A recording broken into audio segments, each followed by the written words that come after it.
The next show will start in 1 minute.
Streaming live from the Paul and Catherine Ranke Memorial Studio, this is TV Free Baltimore.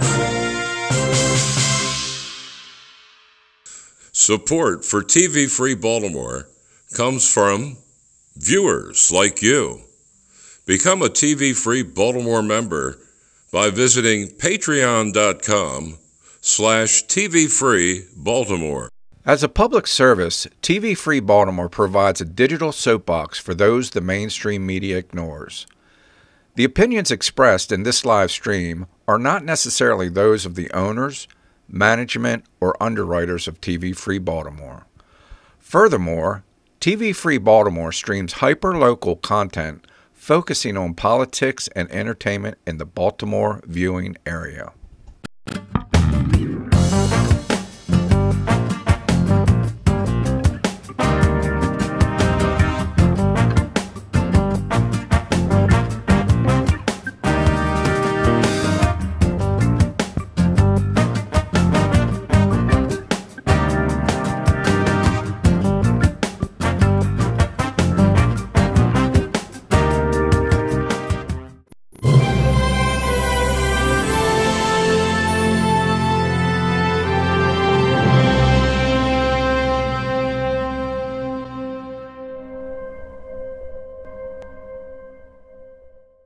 Good afternoon and welcome to another edition of Live from Annapolis with Delegate Lauren Aricon, and let's bring her in and get an update on what's going on in Annapolis. Hey Charles, good to be here again. Well, thanks for being here again. And I want to start with something that I read. And is there anything real hot that you want to start with? Because I want to start with a statement that the governor made. Yeah, let's go with that. Yeah, let me bring it in here. Okay, Hogan said the reckless, unsustainable, and irresponsible spending plans making their way through the democratically controlled legislature threaten to make this the most harmful General Assembly session ever for Maryland taxpayers. Now, what are you seeing down there? Would you agree with that? Oh yeah, absolutely. The budget was terrible. They basically butchered and removed everything that he had been trying to do. I voted against the budget. I voted against the budget, and I voted against the BRFA, which was a legislative BRFA, which is crazy to begin with. Okay, explain that to the layman. It's almost like a supplementary budget that the legislature brought forward. So they remove money from one place and they shove it to another place, and yeah, it's just not necessary. I mean, the governor gave them a balanced budget. There was no need for a BRFA. So I voted against both of those. Of course, they still both passed. But yeah, I mean, they're just really irresponsible. They didn't fully fund some of the pension promises that were made. And they just spend, and they just know that it'll one day come from your kids or mine. Well, according to the Maryland Constitution, the state government has to have a balanced budget, correct? Yeah, and I guess it does, but what they do is they move money from something the governor thought was important and they shift it to something else. So because they're not allowed to add things, but they can subtract things. Okay. Let's move on to something else that I received in my email. It says, Maryland Senate Democrats vote to raise your utility bill. And that's me in about 5 years. Look at that guy. But let me see. Maryland Senate Democrats passed the Clean Energy Jobs Act this week. What does it do? Why it raises your utility bill. Do you know anything about this? I heard about it. I vote against anything that says clean energy, anything like that, because honestly, I don't think that it's honest. I think that, they always say things like, oh, wind power and solar power, but those things are not economically sustainable. So I just tend to think it's nothing but trying to pick the winners and the losers and cheating the free market, and I can't stand that. Okay, let me bring up this email again and see if Maryland Democrats $21 billion education tax hike. Now, did that survive this week? I don't know what bill. There's so many bills that are education. I mean, they have a payment for what's the car commission, so that's probably what that's. Yeah, this is to what they say fully fund Kerwin. Let me get. Oh no, yeah, Kerwin's like $4.5 billion. Right. Yeah, this is their down payment, I guess, on it. Yeah, that's going to pass if it hasn't already. And it's gonna do nothing to make our children more successful, because every time we do another plan like this, the outcomes are the same or worse. Well, from where I'm sitting, it just seems like the same old answer to the problem. More money, more money, more money. It's like at a certain point, if you throw more money at it, it's not going to change. And I suspect not only are we at that point, but we've been at that point for quite some time. We're way past. Now, let's talk about dirty politics a little bit. Do you think that the idea is that, we can't go to people and say, well, we want to raise your taxes, so why don't we just spend all this money, and the next year we'll come back and say, oh, we've got a budget deficit. We've got to raise taxes because of budget deficit. Because I think that's what Johnny O's doing right now. Yeah, I mean, it could be. I haven't seen what his plan is for the fix yet. Well, let me rephrase my question. When you're down in Annapolis, behind the scenes, do you hear talk about, well, we're going to spend the money this year and then raise taxes next year? And I'll give you an example. When I worked down there for Senator Green, they were trying to pass a gun ban. They wanted to ban the AR-15 and a whole list of other guns. And I think they could only get a temporary ban. But when I was sitting in his office, he's like, hey, I've talked to the guys at the federal level, and what they're going to do is they're going to tax ammunition. So they wanted to ban guns, but of course they can't do that. So what they decided to do was just, tax bullets at $500 a piece or something. But it turns out that they couldn't do that either. So do you hear anything like that when you're in the in the back chambers of the General Assembly? I haven't heard any plans in terms of the budget like that. They may do it in their own party, and just the Republicans are not privy to those conversations, is my guess. I'm sure they've got all sorts of things they talk about when we're not around. But I haven't heard that. I know that they do want to raise taxes, and I'm sure they'll probably try and do it. My guess is next session, because they don't want to do it too close to an election year, because even Democrats don't want to pay more in their taxes. So now, why would they want to raise taxes after that's essentially what got Hogan in, because of what O'Malley did? They want the money. I mean, I think they have all these pet projects, and it's never enough money, ever. You could never give too much money to schools. You could never spend too much money on these weird green energy related things. And so they just want money, money, money. And I've definitely heard rumors of increasing taxes. Um, so you know, I'm sure Hogan would veto whatever came out, but they'll just override his veto if they can. Right. Okay, let's go back to the email since we're talking about taxes. According to this email, it says, okay, in order to pay for this $21 billion for education, it's going to be a 200% property tax increase, 33% sales tax increase, 15% income tax increase. Right. And let's see let's read the fine print. The Democrats' education plan, it's a $21 billion tax hike over the next 5 years that will require a 200% property tax increase. Wow, on top of what Johnny Oleski wants to do in Baltimore County. 33% sales tax increase, or 15% income tax increase, or a combination of three. I mean, yeah. My God, man. I mean, they have to raise taxes to pay for this thing. They're killing us. Yeah, I know.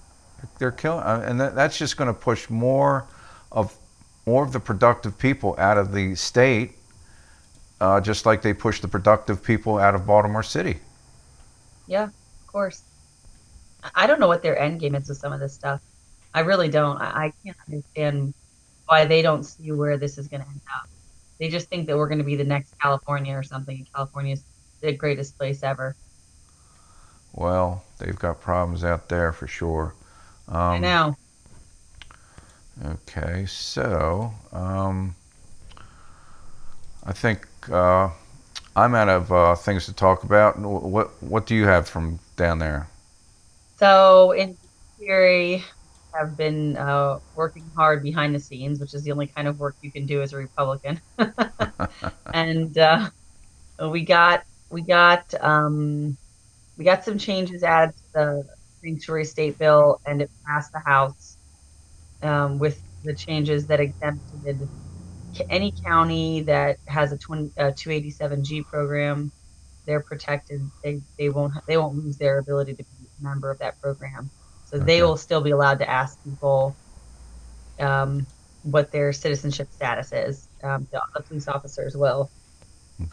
Any other state entity, employee, whatever, any professor, they will no longer be able to ask any questions to anyone about country of origin or their status. That is the new sanctuary law. So I mean, I'm still hopeful that the Senate side might kill it, but it has passed the House. So that's coming. We will be a sanctuary state if it gets through the Senate side.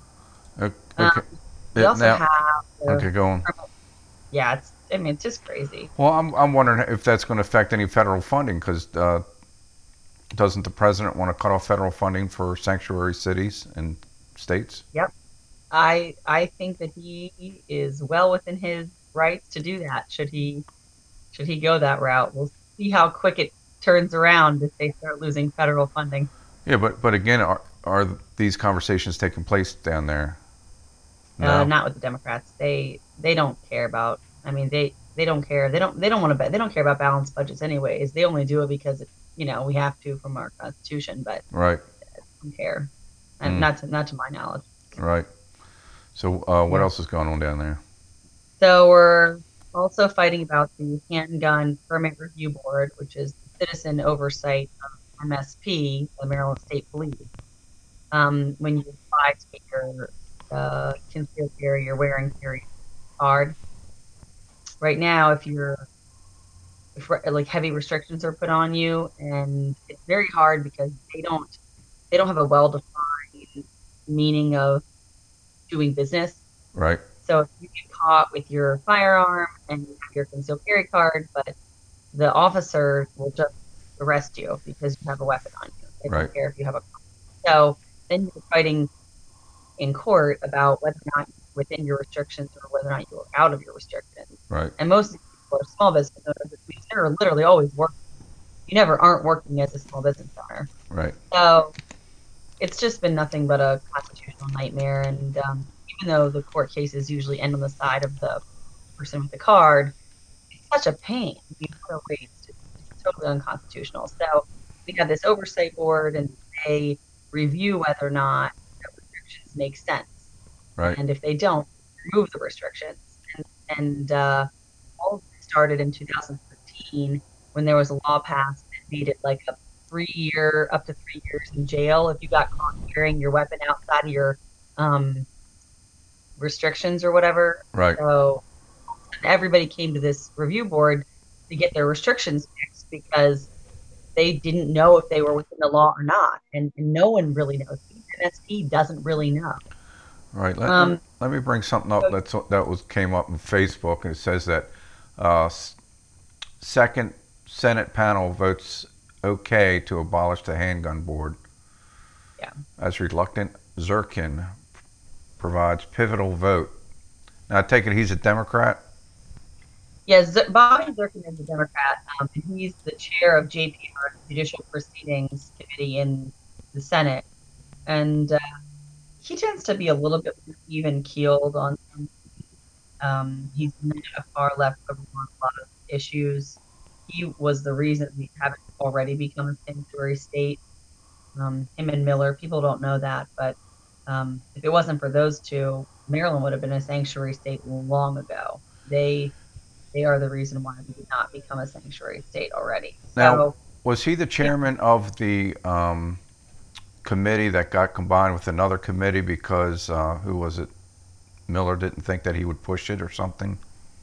Oh no, that was my committee. We got combined with HGO, or he may have done that to him too. Actually, they may have combined him with the committee to get this through. Yeah, I haven't looked into it, but it certainly that's what they do. And so he's really not the guy that we've been talking about. It was somebody else.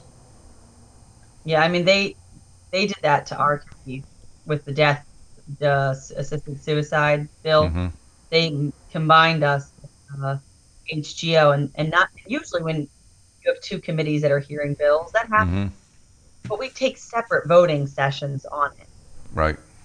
It has to pass through those committees then.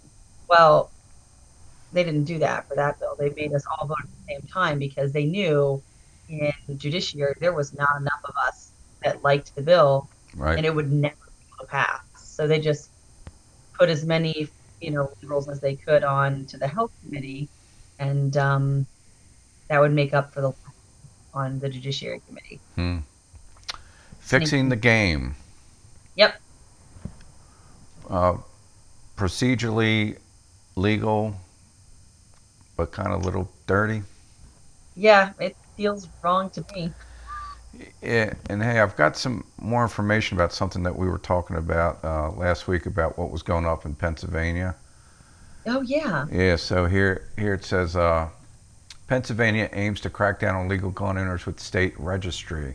According to the measure, if passed, every citizen in possession of a gun would be required to be fingerprinted, provide 2 photographs that are no older than 30 days old, and would have to go through a background check for each firearm that they own. What? Yeah, so when we talked about this last week, so let's see, you have 2 handguns and a rifle, and the way that I read this is that you have to pay the fees for the background check and the fingerprinting 3 times if you have 3 firearms. But let's open up this article and see, because this is just getting crazy. Hold on, let me get it up in the window. Come on. Utter lunacy. Yeah. There we go. And there it is. Pennsylvania aims to crack down on legal gun owners with state registry. New bill referred to as the Firearm Registration Act would require all Pennsylvania gun owners to register their firearms with the Pennsylvania State Police. And, when we talk about what's going on in Annapolis with these long guns, as they're called, rifles and that sort of thing, I don't think it's so much about wanting to close some sort of loophole when 2 private citizens are buying a rifle from one person to another. I think they just want all firearms registered. Of course, that's all. Yeah, register and remove. That's the goal. So this says, according to the measure, if passed, every citizen in possession of a gun would be required to be fingerprinted, provide 2 photographs that are no older than 30 days old, and would have to go through a background check. The registry would be compiled in an application containing all of the owner's personal information, such as their home, work address, phone number, sex, age, social security number, as well as the make, model, and the serial number of their firearms. If the owner's applicant gets denied by the state police, the owner would have 10 days to file an appeal. If they fail to do so within the time limit, their gun ownership rights would be forfeited. Absolutely not. That's totally unconstitutional. Yeah. This cannot. This bill would make it a punishable offense to sell, transfer, or be in possession of an unregistered firearm. And is that the case in Maryland right now, that it's illegal to be in a possession of an unregistered firearm? No, there's no register. I mean, for a handgun, you have to have HQL, but for long guns, there is no registry. You go and you purchase it. They do a NICS check. It's not tied to the gun that you're purchasing. I mean, they don't even tell them what kind of weapon you're seeking to purchase. They just do a check on you. Right. FFL does, and then they hand you your firearm and you pay for it. You walk out.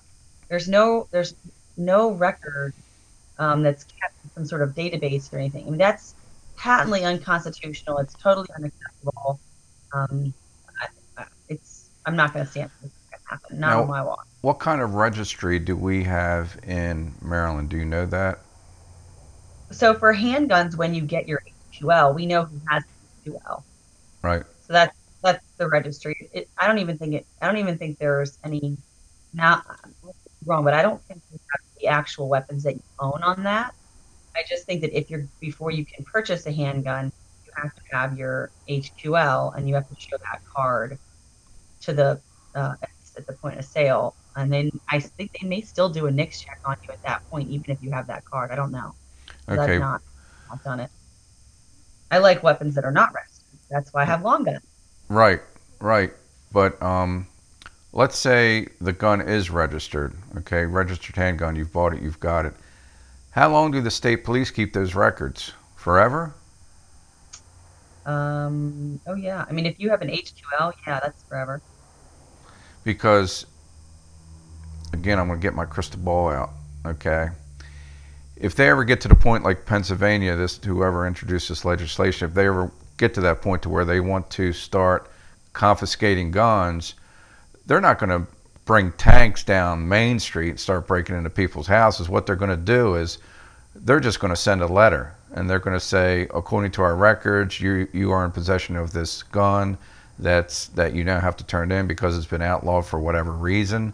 And the Supreme Court said that all law-abiding individuals have a right to own a gun, right? Yep. But if they send that letter and you don't comply with turning in whatever gun they want, then you are at that point no longer a law-abiding citizen, and you forfeit your right to keep and bear arms. So if they ever try to confiscate guns in Maryland, I think that's the way they'll go. They'll do a very soft touch. They'll only go after specific guns, and they'll divide everybody up and just conquer all the gun owners one little piece at a time. Yeah, and you see this going on in Pennsylvania. I mean, this to me, this is frightening. This is absolutely frightening. And like I said before, when I had my crystal ball out, some idiot in the General Assembly next year is going to introduce this legislation. Mark my words. Oh, for sure. I mean, technically, it was already introduced this year because we already have essentially registry for handguns because of the HQL. Atterbury was attempting to create a long gun registry. So that we had this bill essentially already. It just got fixed. And a registry is the first attempt in confiscating. Oh yeah, it's the beginning of confiscation, no doubt about it. It's just like what Hitler did with the Jews. It's out of his book. Yeah, it's disgusting. And he did it for the children. That was my favorite. He literally said we should do this to protect the children. Yeah. It's so despicable. I can't even believe that more people don't realize how truly anti-Semitic gun laws are. Well, and how we have to raise $21 billion in taxes for the children to fully fund Kerwin. Yeah. At what point does it stop? It's never going to help the children either. I mean, truly, no one is thinking in any type of constructive manner about what needs to be the education to make it functional in the new world. No one cares about the actual outcome. They all want to look like they care, but no one really cares. Like, why, for example, are 5-year-olds in a concrete box 6 hours a day? Why? Show me in the research where that is the best way to teach a child anything. There isn't any research behind it because it doesn't work. Our kids are, and especially in this fast-paced, technology-driven society, I mean, this is just nothing but turning our children into little drones. Little drones. Yep. And they're not even good at that. Yeah. Yeah. I don't know what to tell you about that one, but okay. So what else is going on down there? Well, does it look like they're does it look like they're going to get rid of the handgun panel? Yeah, that's going to die for sure. It's going to disappear. Okay. Yeah, Miller really wants it to go away, and so it's going to go away. And we're going to try and stem the hemorrhage as much as we can, and try and soften the blow inside the committee as best we can, but that bill will pass. That's what we've been told. Thanks to Zirkin. Okay, and okay, go on with what you were saying. Sorry. There was one little bill that passed that I thought was quite interesting. It's to require that all the people that work in corrections become voter registration people, so that now they can register the inmates for voting. Huh? Yeah. What, when they're being released? Or like, if you're supposed to be released within the next however long until the next election, they'll just go ahead and register them. And I'm guessing sign them up for an absentee ballot. Yeah, I mean, it's a good idea because all those people getting out of prison are going to vote Republican, right? I mean, if I could get in there and talk to them, maybe they would.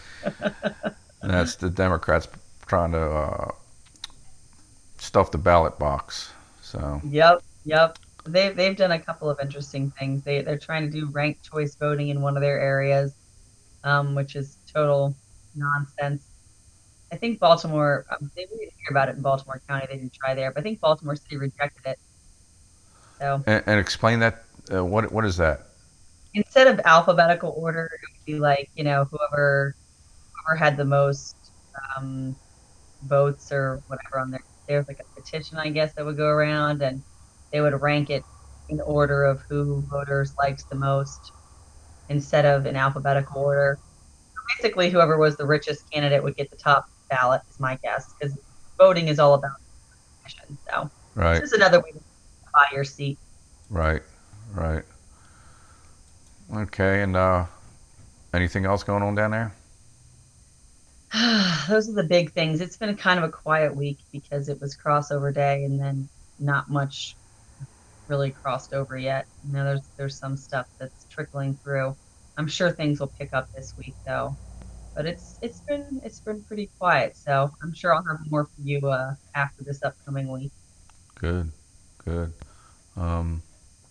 me see if I can find anything else. Should we talk about the mayor, or do we care about that? I mean, it's just par for the course. I'm actually disappointed. I honestly didn't think Pugh was cut from the same cloth as Sheila Dixon, but here we are. Yeah, I mean, I don't know what to tell you. The only thing that it affects Baltimore County, there's something here. Let me pull this up. Supposedly Johnny O got some of that money. Oh yeah, from her awesome book business. Yeah, so he got a campaign contribution of what's it say, $1,000 from Healthy Holly LLC. I mean, that's just sad. I mean, I'm sure he didn't know, but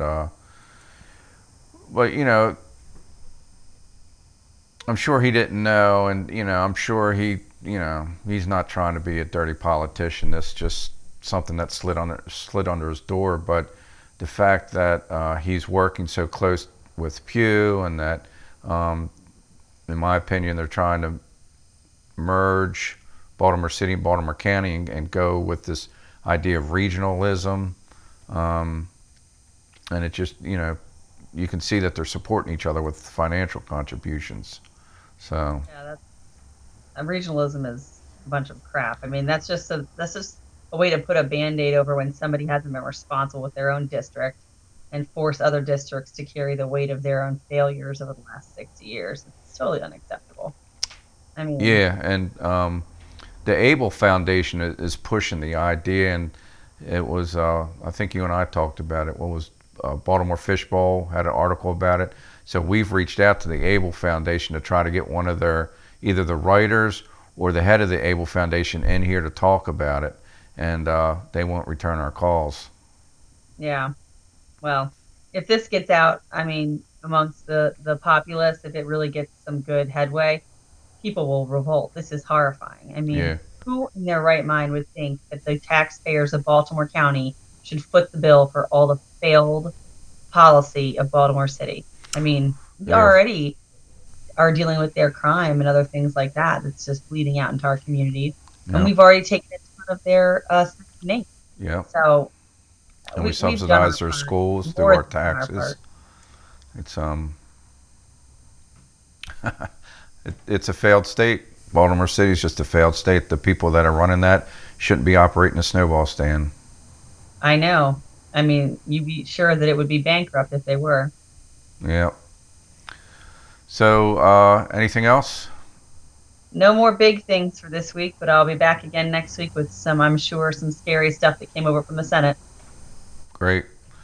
Okay, well, let's conclude it there. And to our viewers, enjoy the rest of the stream. We've got some very interesting things coming up on the entertainment side. A local filmmaker, and also we've got two local filmmakers, but one of them I think is sort of a visionary. She was trying to do web-based series back in like 2005, 2006, and when you hear the story, it's very interesting. So enjoy the rest of the stream, and we'll see you next week with Live from Annapolis.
Capitalism is the most successful and moral of all economic systems. It's raised quality of life at all income levels, including poverty.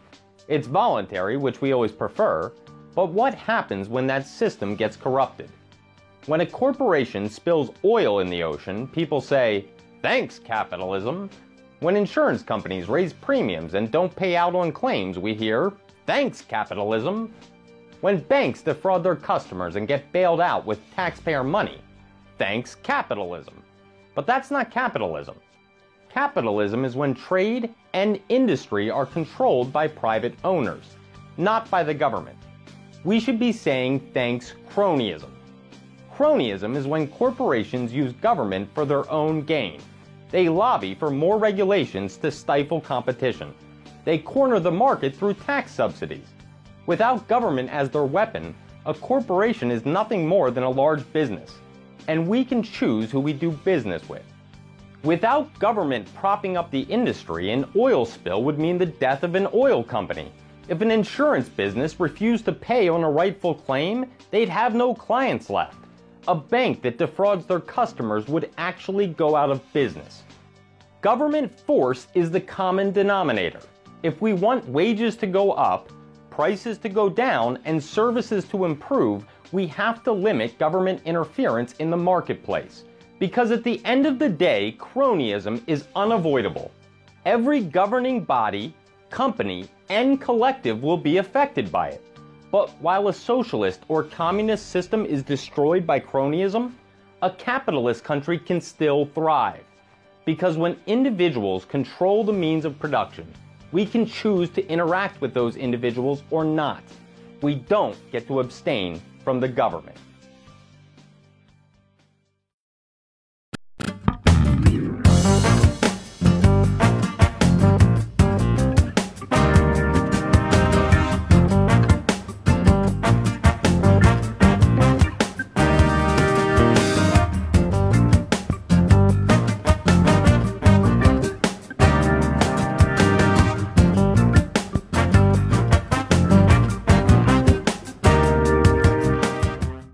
Hi, I'm Dawn Wells, and guess what? You are watching TV Free Baltimore.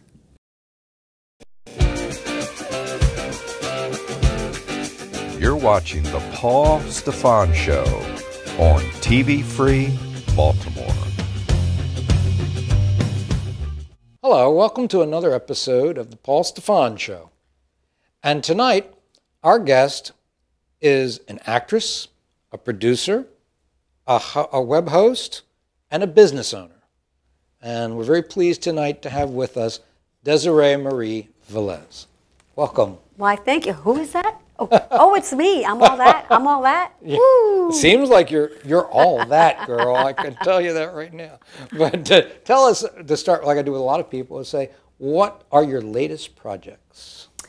Well, my latest project is The Riddle House, right, which I'm sure that you know because you've already had Johnny Alonso in here. But let them know. Johnny Alonso, myself, and Richard Siegelman are a producing team that have come together, and we are producing, along with G2 Immersive Studios out in Burbank. Eric Geisler is the director. We're producing The Riddle House, which is a horror movie about a house that if you come to, you never leave. Dude, something's wrong. I can't breathe. Hi, we're in the garage. I need you to take a break. All right? Take a break, get refreshed, come back, and you'll hit it hard again. Isn't it beautiful? So relax. Enjoy your stay here.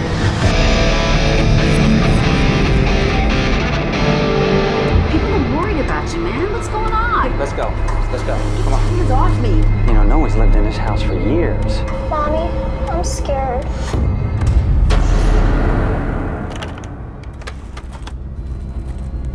You guys are fucking crazy to live in this house. Johnny? Baby!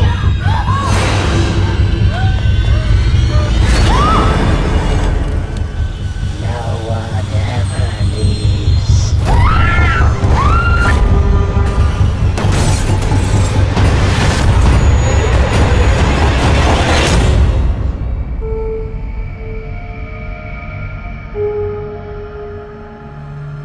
Peter, can you just hold me? Everything is gonna be all right.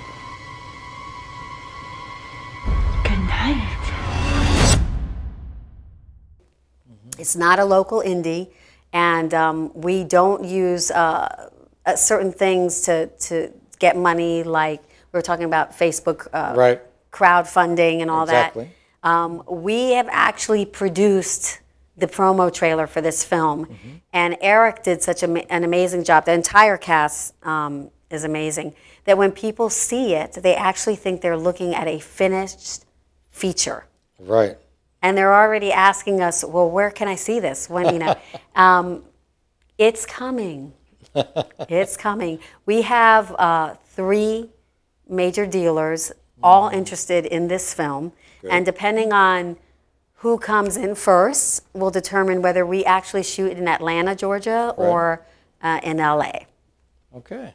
And then before that, you know, I'm here and there everywhere, but I do co-host on the Click on This show, Right. which is actually, you know, produced out of Baltimore. Well, yeah, Elena Muscat is the creator of that, as well as she is the creator of the Baltimore Media Web Fest, which we had our second Baltimore Media Web Fest recently.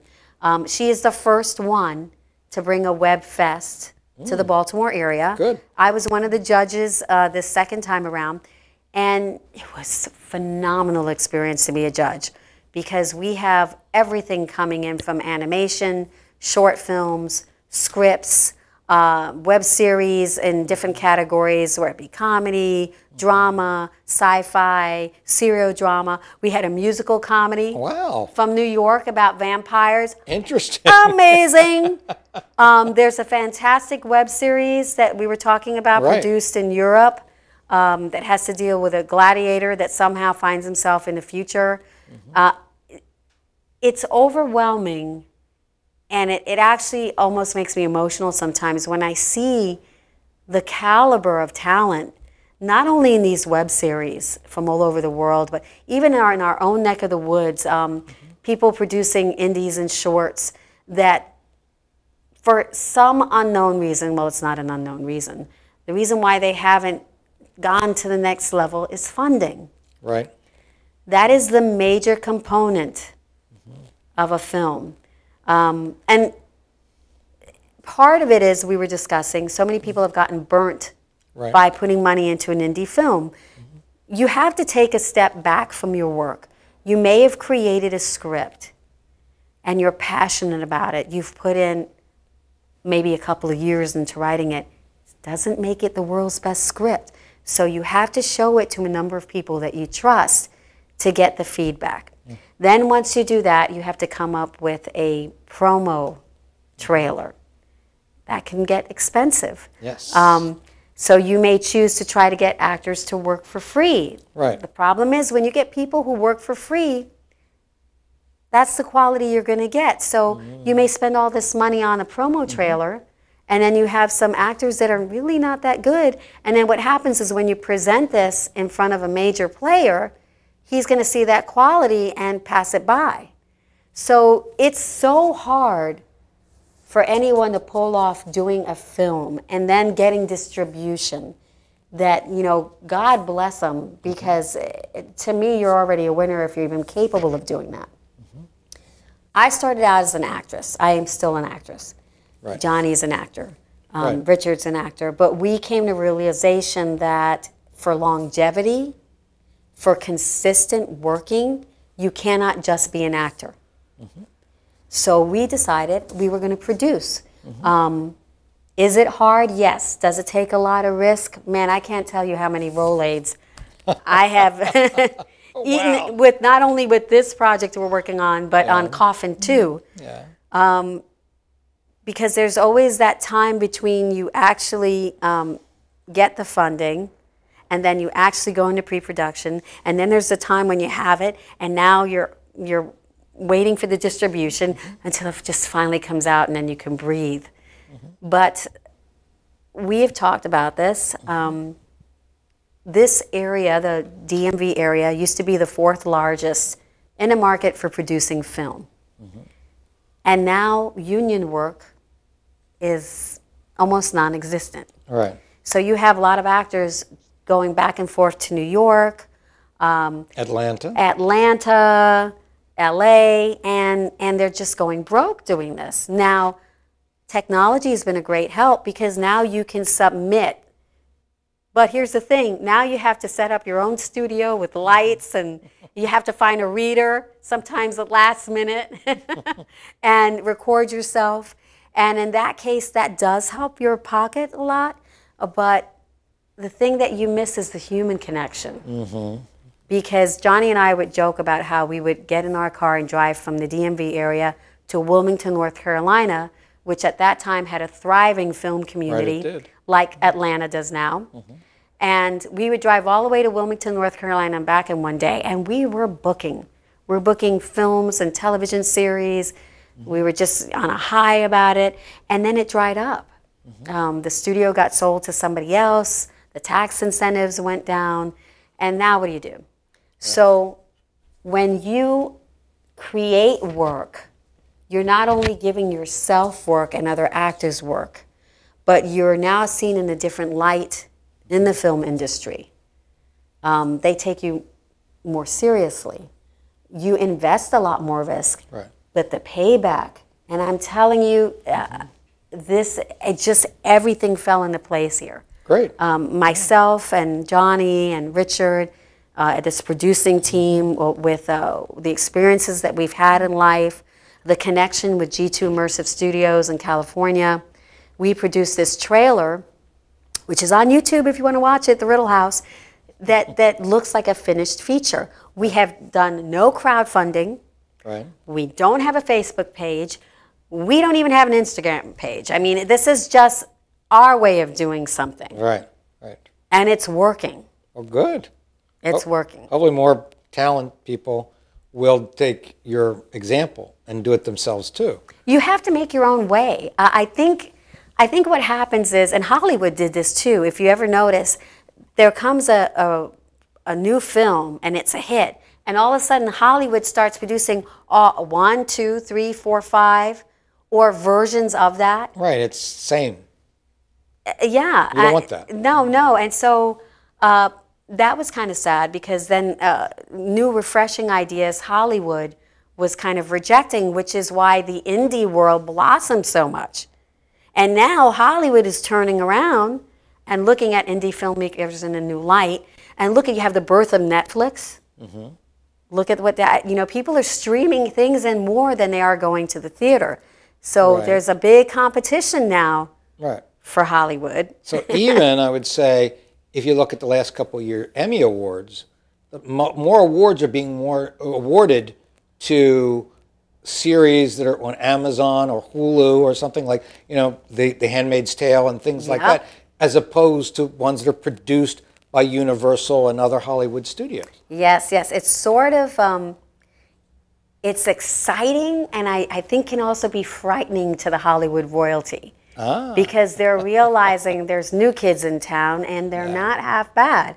Some of the works, like I said, I saw that I was judging for the Baltimore Media Web Fest are just amazing. Wonderful stuff. New ideas, thinking outside the box, and every level from comedy to musicals to sci-fi, everything. Everything is just, even documentaries are being done in these crazy new refreshing ways.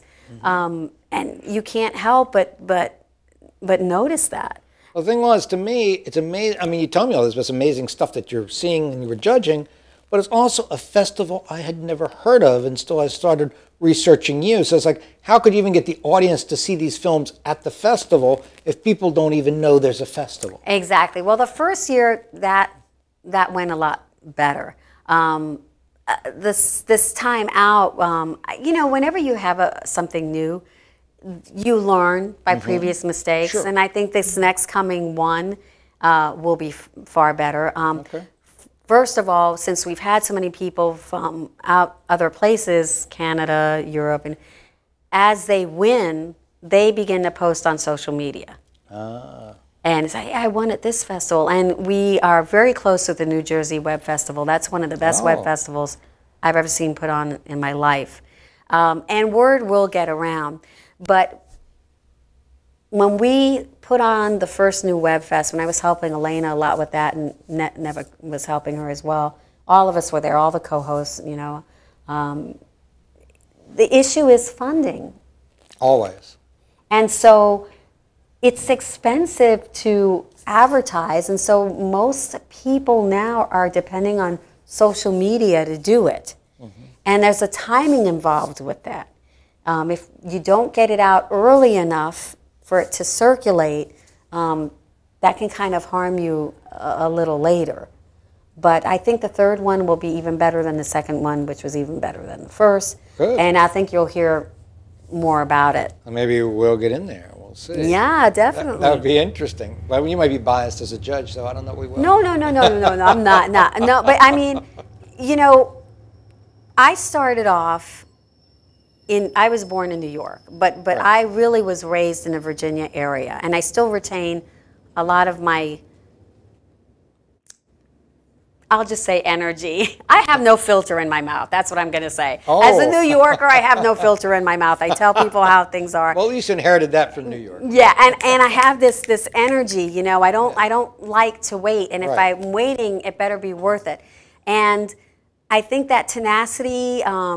Sure, I went through rejections, but you know, I started out doing singing and dancing in theme parks. Mm-hmm. Wow. and I started late. I'm a late bloomer. My voice and my dancing, I didn't pick up till college. Wow. But I started getting cast in these shows. Yeah. I did dinner theater. From that, I said, nah, this isn't for me. You know, it's kind of hard to do this same musical 6 months in a row and be in the middle of this, you know, deep emotional scene, and somebody says, hey, there's no more cream in my coffee. And you literally have to like stoop over and pour the cream in the coffee and keep you know, because they don't understand.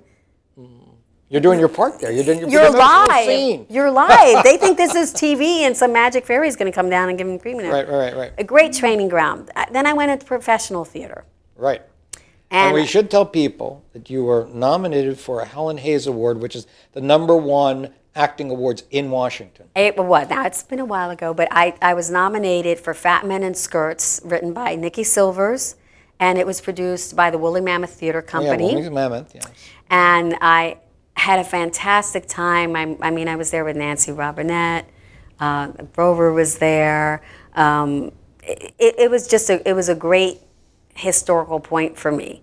We even got written up in the New York Times and had an amazing review. So that was a point when DC Theater was put on the map along with Arena Stage and all the other theaters. Yeah.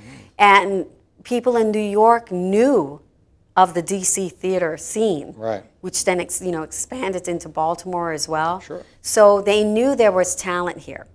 That's not something we've ever lacked.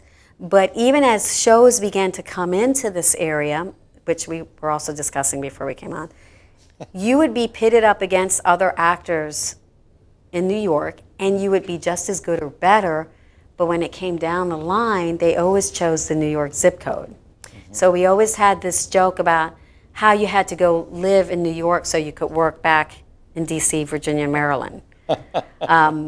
So I started to expand, and Johnny and I would joke about how we'd hop in our car, drove all the way to Wilmington, North Carolina, and we would book shows, films, TV series.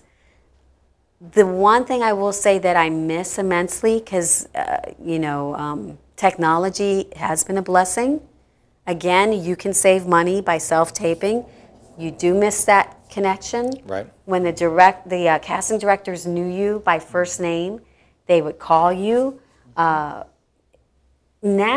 by the time you send your email in with your clips, by the time they get it, there's 500 to 600 other submissions for the same part. And you know that there's no one that can sit through all that stuff and stay awake. Right. So you really wonder, am I benefiting from this? But the other thing is, I'm wondering if the production company is benefiting, because you can see how good an actor or actress is by how they handle a cold reading. Well, but the cold readings you could do in person. That's what I mean, but they're doing that. They're looking at your little audition tapes and stuff that, you're presenting, and you may not get to that cold reading, Well, yeah. Well, I mean, you're sent sides. Oh, yeah. Right. Okay. To read. And then I have gotten callbacks. Oh, you have? Okay. For that. Okay. And there have been a few I've booked on that. But there's also been many that I've sent in that, And now things changed. We have to talk about tax incentives. Yeah, right, exactly. Impact actors and filmmakers in general. Because now the major tax incentives were in Atlanta. And so Atlanta became the other Hollywood. Right. So we had flocks of actors from Maryland, Virginia, New York moving to Atlanta. And now there's tax incentives coming back into Wilmington slowly. Okay. There were tax incentives that we were losing in Maryland. Now I think they're coming back. I think it will be a little bit better coming back. Yeah. But to go back further, when did you decide that you wanted to make acting your career? How young were you, and what was the impetus there? That's really weird, because my mom always tried to stick me in dance classes and stuff. And I was so like, dancing, nah. not acting. Okay. And at one time I wanted to be a vet, and then I realized putting animals to sleep would be part of that job. And I was like, can't do it. Can't do it. I'll go broke. I want to save everything. Okay. But I think the main inspiration came watching my grandmother, who, you know, they immigrated from Puerto Rico. I mean, Puerto Ricans are citizens, but, you know, back in her day, Spanish was the main language, and so my family moved to New York, and my grandmother couldn't speak a lick of English. She could understand some, so I, at an early age, became her translator. Oh, okay. And any time that she would go shopping, there'd be this little kid next thing. My grandmother wants blah, blah, blah, blah, blah, blah, blah. And they would say something, Mamá, él dice que esto va a costar $5, así que no lo tiene. Okay, she says fine. You know, and so I was bilingual from the start. But the sadness that I would feel was my grandmother, who didn't drive, being stuck in an apartment all day long. Wow. With my brother and I, because she was our caregiver while my parents were working. Right. If she'd go to church, she wouldn't understand the service. Oh, my. Couldn't go out and make friends because nobody spoke Spanish at that time. If she would turn on the TV, that's when I would see my grandmother smile. Ah. That's when I'd see this part of her youth come back. And it was shows back then that were more physical. Like you would see the comedians like Danny Kaye, Red Skelton. So she could follow this. Not she like could follow those. She was not watching like telenovelas or No. And then I remember, all I remember about the show as a little kid was bubbles going in the air. And that was the Lawrence Welk show. Yes. Where they would, I would always get bored. It's like, oh, it's music. And I'd go play with my dolls. But there would be bubbles. And so she would watch the Lawrence Welk show. All the Rat Pack. Oh, yeah. Dean Martin, all these, you Shows, know, loved Sid Caesar. Oh, yeah. So then I realized, wow, I wish I could make people happy like that. Oh. So I, you know, would put on shows at the house with my dolls and stuff, and I would sing and dance. And then I just decided, I just caught the bug. I just wanted to be an actress. Did you ever want to do anything else?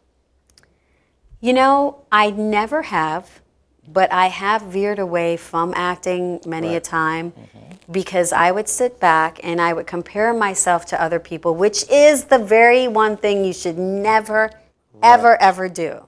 Right. And I would say, there's something wrong with me. Look, she's married. They've got a house, a garage, a couple of kids. Look, they've already got this and that. They're going on vacations. Oh, wow, that person owns a lot. And so it was everything what they had. And then I tried to be who they were and didn't find myself any better off financially or relationship-wise. And then I realized, well, if I'm still going to be this way, then why not be this way doing what I love? Right. And try to achieve what I want to achieve. Because as we saw back in the housing crisis, all these people that I envied, that I thought did everything right, lost everything and couldn't handle it. Whereas I could, because I never had anything to lose anyway. So, you know. There you go. What's to lose? What's to lose? So my perspective is I'm always in a building point. Yeah. From whatever I have, whatever little I have, I'm always thinking about what I'm building, what I'm going to try next, And I did go through a couple of sad parts in my life. You know, I lost a long-time relationship. I lost my dad, got sick. You know, it took the life out of me. And I began to question once again, is the acting supposed to be what I want to do? It sure didn't help my relationship. And then I realized, no, because if you're with the right person, no matter what you do, they will inspire you to keep doing that and will be proud of you, whether you're picking up garbage, whether you work at PetSmart, you know, anything, if you're right with the right person. So as much as I love this person, maybe I still was not with the right one. So, as time went by, Johnny and I would talk on the phone and we'd catch up on what he was doing. And it just hit us one day, you know, I would always envy him because he was always being able to run back and forth to New York so easily, in LA. And I felt like I was missing so much. It's because I'm actually helping my mom out a lot now. And then, you know, he would just come back to me and go, oh, I'm so tired. I'm doing this and that. And then it hit us, we're doing this the wrong way. Right. Why are we exhausting ourselves going to other people all the time? Right. Why are we putting in audition after audition with this casting director, knowing in the end they're still going to pick the area code from someplace else? Why do I have to work for free when I'm a union actor? You know, and there are some contracts that allow union actors to work for free, you know, but why? It's funny that in, like, you know, the trades, and you're in a union, you have a shop steward or somebody helps to try to get you jobs sometimes, but that doesn't happen in acting, you know. No. And not someone say, hey, you know, like an agent, but the shop steward says, well, there's this many parts available, and people from our union are local. Go out there and go for this, you know. If you're a pipe fitter or something. I admire the union because I will tell you, first off, I can't tell you how many jobs I did that they tried to get out of paying me for. Ooh. After I went through so many hoops to audition and then went through, you know, grueling hours of shooting and then only to find out I had to work twice as hard to get paid the money that I earned. The union would step in, take care of the legalities with a couple of phone calls, threats, boom, I got paid. There you go. I actually had money going into a retirement fund. Right, but you said that you're not anymore. They've changed the rules. They've changed the rules, but back then I was working more because, again, this was the 4th largest producing area for film. So I was doing a lot of narration, on-camera work of all different kinds, and I qualified for health insurance. Right. Which is, health insurance is worth its weight in gold. Unfortunately, that's pretty much what they're charging most people for, so a lot of people can't afford to get it. So at that point, I was getting health insurance, the top health insurance.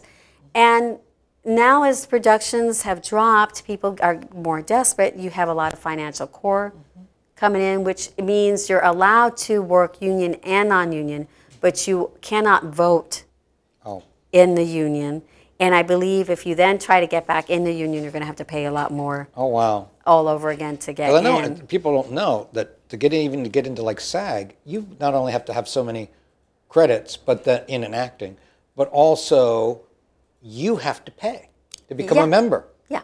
And keep up your regular dues. But if you're not working, how are you going to keep up your dues in SAG? You just... How do you pay your electric bill? How do you pay your rent? I mean, that's tough. It's tough. You don't pay, you don't have lights, you know. I saw some interview, and I want to ask you this question. It said something about you learned to be true to yourself. Yes. And what does that mean to you? What does it mean being true to yourself for Desi? Okay. When I first started out, I used to wear colored contact lenses and lighten my skin. Because as much as they said, oh, you know, the Spanish people are in now, and no, they weren't. And if I would go to auditions, when they were asking for a Hispanic female or whatever, I can't tell you how many times I would go to an audition and they would ask me to speak like Rosie Perez. Oh, my. So you want me to talk like this? I don't want to do it. That's so stupid. You know, and then I felt that was degrading, not to Rosie, because that's who Rosie is. That is her voice. But what they did was they made a stereotype of Rosie. Right. By then expecting every other Hispanic woman to be Rosie. And I refused to do that. I refused to do that. Not only that, that kept me out from other parts. Perception is a very strange thing, because if you look at De Niro, right, he has dark qualities to him. Right. It's never hindered him in playing any part that he wants to play. Right. Same thing with, you know, Hoffman. Right. Dustin Hoffman. Sure. Same thing with Pacino. Yeah. But all of a sudden you put a woman in there, and if she's not Hollywood blonde, they don't know what to do with you. So for the longest time, I would do the colored contacts, lighten my skin, and then after a while, when I started working regularly, I said, screw this. So I did away with with the contacts and the whatever. And I would not, I still didn't use my last name for a long time. I would just go by Desiree Marie. Oh, okay. To throw them off, because I felt if they saw my last name, oh, okay, you know, we're going to put her in this pile. You know, she can't audition for the secretary. She can't be this. She can't be that. Put her in this pile. And I've broken through that. And I don't want to go back. Right. But that's partially another reason why I decided to go into the producing aspect. Right. Okay. And Johnny felt the same way, that in order for us to have longevity as an actor, this sounds weird, you have to be a producer. Okay. Because if you're on the producing aspect, then you have a say. Right. And then you're not only locking in yourself as an actor, but you can then say, I want this to be diverse. And have a diverse cast. Now you talked about, you had started off in theater. Do you prefer film to theater at this point? I love both. Okay. Theater I love because theater you work with the text and you work on it for a long time with the actors. And after a while it's no longer you, it's an ensemble. Right. And the way you move, it's never off balance. It's smooth. There's less of a chance of mistakes. Now, I'm not saying there aren't mistakes, but they're done live, and you're trained to keep going. Right. So that you know you made a mistake, they know you made a mistake, but the audience doesn't. And so there's always that excitement of what could possibly happen in this well-oiled machine. But I also love film because film makes it more intimate. So in acting, no matter how realistic you are, if you're on stage, you have to belt out like this to be heard in the row all the way in the back. Yeah. So it's this forcedness. Right. So even if you're doing an intimate scene, you're still kind of talking. You know, They say play to the balcony. That's what yes, you're amplifying. It's like your stereos facing and each your other. gestures have to be bigger. And they have to be bigger. Yeah. With film, you could go, and it's magnified so much, they go, oh, isn't she a vixen? Yeah. And you can whisper. Yeah. And the intensity changes. Right. And it actually, even though you're talking lower, it's actually sucking people more in. The only negative part to that is you shoot things out of sequence.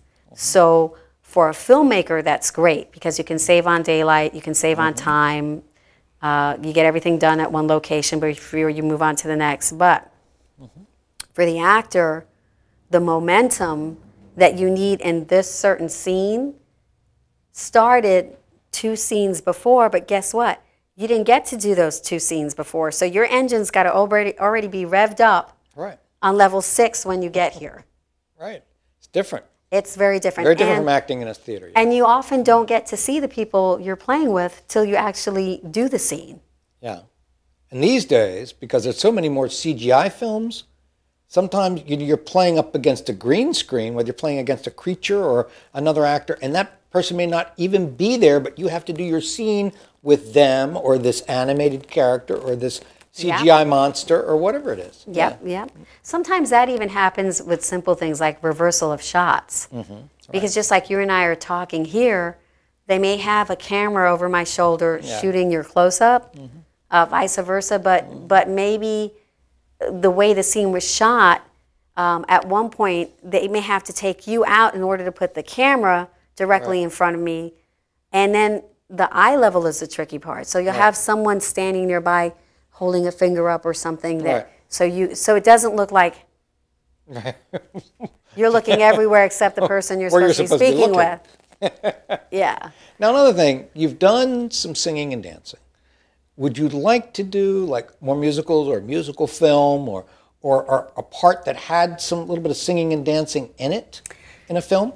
You know, the singing part maybe. I don't know about the dancing part. I will say I was in my best shape ever when I did that. Okay. because in college it was hours, and my minor was in dance. And even when I got out of college, you know, dinner theater, you do a lot of warm-ups, it's choreography. But I will say this, when I got my sample of what it was like to actually be a professional dancer, which was at King's Dominion, which is now called Paramount something else, we did 6 shows a day. Wow, yeah. We had 1 day off of work. Now, remember, if we go back, I told you that I started my singing and dancing late. Yes. In college. College, right. Okay. So we auditioned, and I get into this couple of these shows, and I'm looking at everybody else doing these amazing things with their body because they have trained for so long. Right, many years. Their flexibility and everything, and I thought, why am I here? Then what happens is they're handing out the solos. You're doing this, and everyone got solos but me, and my girlfriend, Patty, was looking at me like, what happened? And we both had this like horrified look like, did I get fired? I got fired already, Patty. And they said, Desi. And I looked at him like, what's this? Because you're the swing. And I went, oh, what is that? She says, the swing is the person that has to learn everybody's solos. Oh. And steps in every day as a different person. Wow. I didn't know whether that was an assault on my being or I should be complimented, because they had to believe in me enough to think that I could pull that off. You could play all those different parts. Yeah, but I was scared to death. I mean, I literally went home that night and cried, but I pulled it off. And I mean, I had a little notebook from a ribbon hanging off of my neck and a pencil. And even when I was at work, I would write the stick figures to represent the dance moves. Okay. So I would try to memorize it like you would be memorizing lines. And then I'd go to the bathroom and I'd practice the steps in the bathroom. And sometimes, you know, my roommate, Patty, would come in and do some of the steps with me because she had gotten into the same show. Mm-hmm. And sure enough, I learned all of the solos. Wow. And all of the dance routines, which you say, oh, well, that should be easy because everyone's dancing the same thing. No, because they're at different positions on the stage, and they're coming in at different times, and they're doing things in opposite directions, and some may come in for a certain thing and then leave, and then there were all these fast changes, but I pulled it off. Well, the interesting thing I would think would be hard for you is to say, well, get a little confused about who am I today. You might start some routine where you're supposed to be doing this routine, but you start doing that routine. You know, that it wasn't as bad, but that did happen to me once because people when you do that many shows and people get exhausted after a while, you have more injuries. Right. And of course, then you have to jump in. So I jumped in and we did this fast change, and I came out with my top hat and my, you know, and I'm walking around and I go up to the spot and the girl looks at me like, no. And I said, okay. And I go, and I'm walking over to the spot, and she's like, no. And she's like, oh, crap, that's right. I'm Sally today. And I go, and then I find Sally's position and pose. And you finally got it. And I finally got and probably people applauded for you anyway. Yeah. Because they're all tourists, you know. Yeah, and we actually did have another woman that did that same thing. She got called in as well as a swing because I couldn't keep up with all the people that were injured. And she went, she came on stage and did a dance and misjudged, and she fell off the stage. Wow. We all went like, and she just ran right back up the steps and got back on.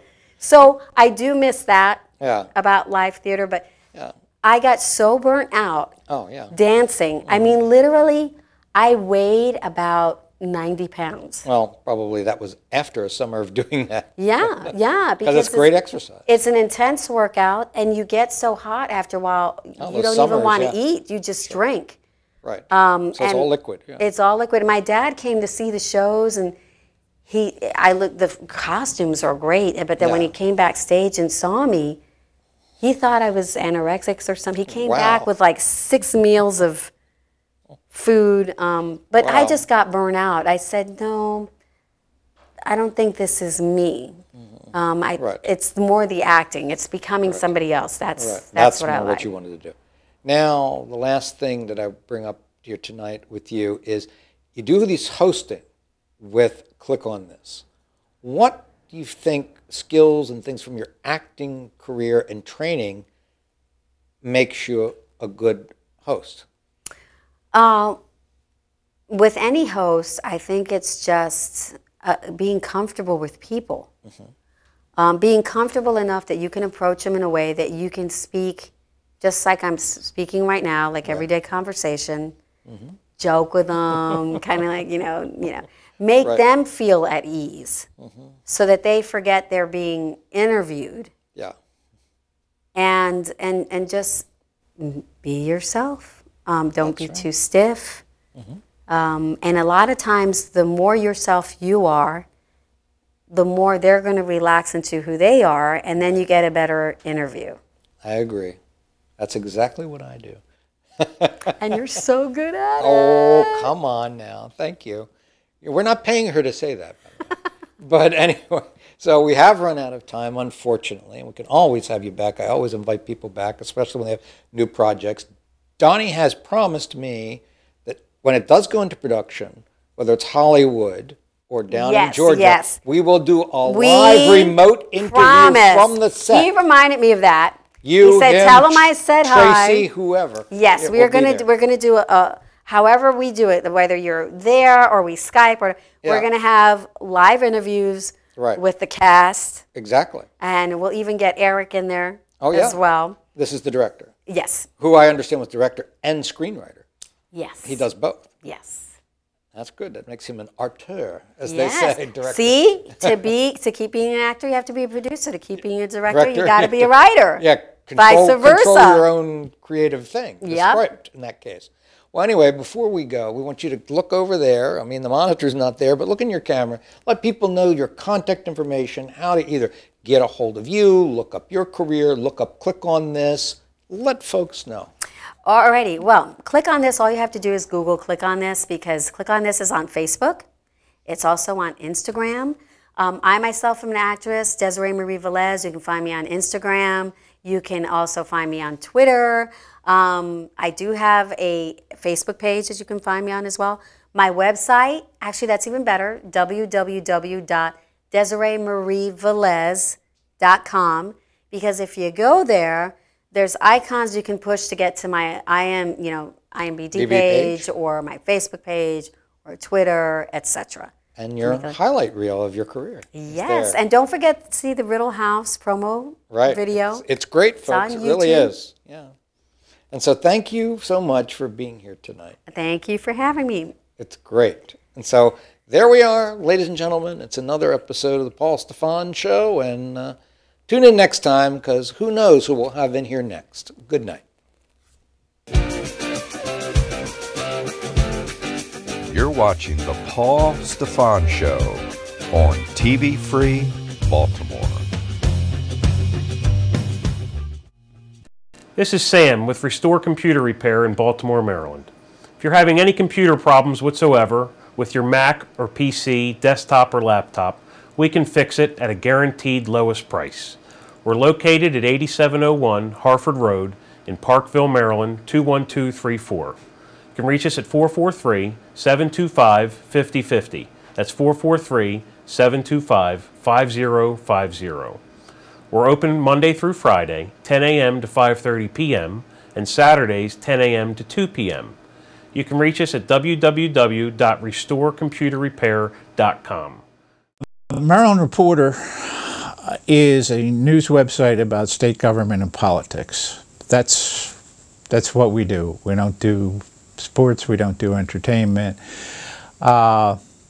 We do some local news as it impacts politics and state government. From the very start, November 2nd, 2009, we do a daily state roundup from now 50 different websites, the Baltimore Sun, the Washington Post, the Hagerstown Herald Mail, other newspapers around the state, broadcast outlets, smaller newspapers, some blogs, and we put it together, and this is the thing that people find most valuable.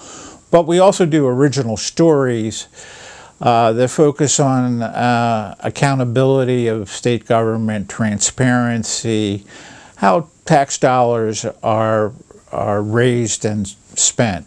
We do a daily email newsletter that people can go on the site and sign up for. Takes about 10 seconds. That's going out to 8,600 subscribers every weekday.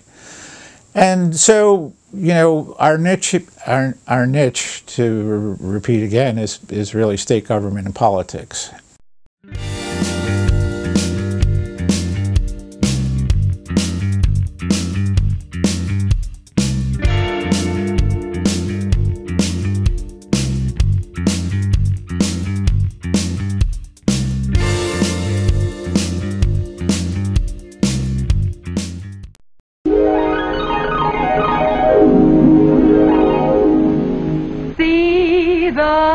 USA in your Chevrolet, America's asking you to call.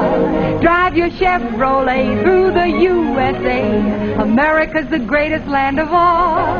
On a highway or a road along a levee, performance is sweeter, nothing can beat her. Life is completer in a Chevy, so make a date today to see the USA. See it in your Chevrolet.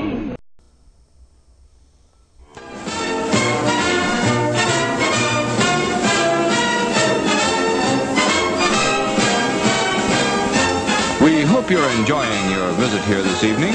Now, on with the show.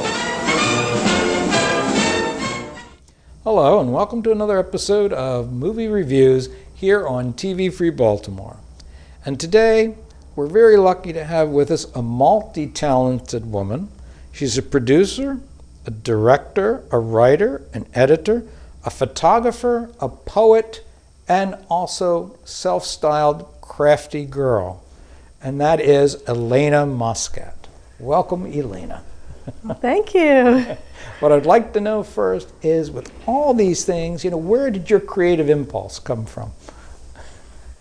I think it came from my parents. Both of them? Both of them. Okay. Because they're both artists. They both are? Yes. And your father, you should mention who he is. It's Paul Muscat. Okay. The artist and a professor from MICA. Okay. Yeah. So I think as a child, they always wanted me to do something creative, me and my brother. Mm-hmm. Well, they were very interested in what are you doing that's creative. Mm-hmm. I think they cared about that. Mm-hmm. And I think I was just born with it too. And Mom, she's an artist as well? Mm-hmm. Yes. Like your father, was she a professor? Or? No, she has taught in the past. Oh, she has? Yeah. And she has had things exhibited or sold? She has, yes. Okay. Yeah, she's done ceramics to watercolor to paper works, where she makes handmade papers and stuff. Mm-hmm. Yeah. And Dad is what, primarily a painter? Yeah, artist. Oils? And painter. Oils and acrylic and everything. Okay. He does landscape, nudes, life drawing, everything. Mm-hmm. Yeah. Wow. And you say he taught over 30 years at MICA? For 36 years. 36 years at MICA. And wasn't there just an exhibit in January or something? He's had a few, yes. Oh, just recently, well, because there's a documentary about him now. There's a documentary? Yes, there's a 30-minute documentary that Khaled Ali made, and it's a wonderful documentary, and it's all about my father. Terrific. We have to see that. Yes. And, you know, you being so multi-talented, how first would you say you describe yourself to people? I mean, because you have all these different things you do. I mean, in a sense of professionally, how do you describe yourself? I think the very first thing I'd say is I'm a creator. Okay. So I'm part of the whole web series world, and so we think, you know, in everything from screenwriting to creating the whole process. So right. First a creator. First a creator. Okay. Is there a favorite medium of expression for you? I think it's become the web series. Anything to do with the internet. Web series. And the internet. And the digital world. And what was your first job in show business? And how did you get it?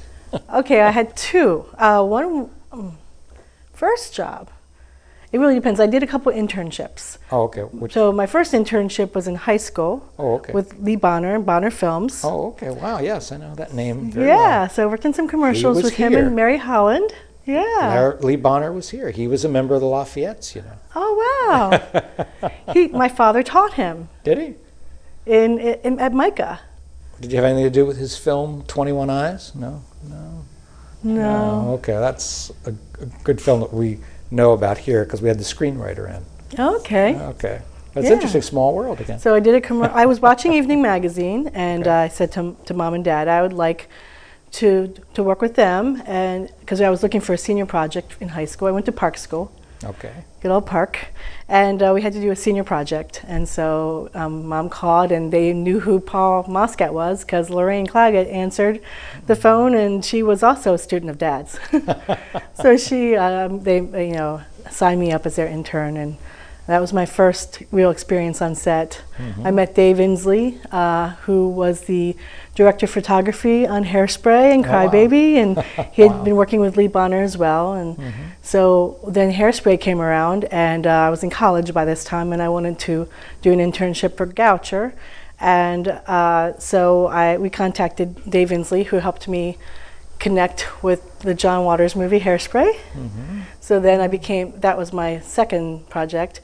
My first paid gig, well, I did some commercials. Oh, okay.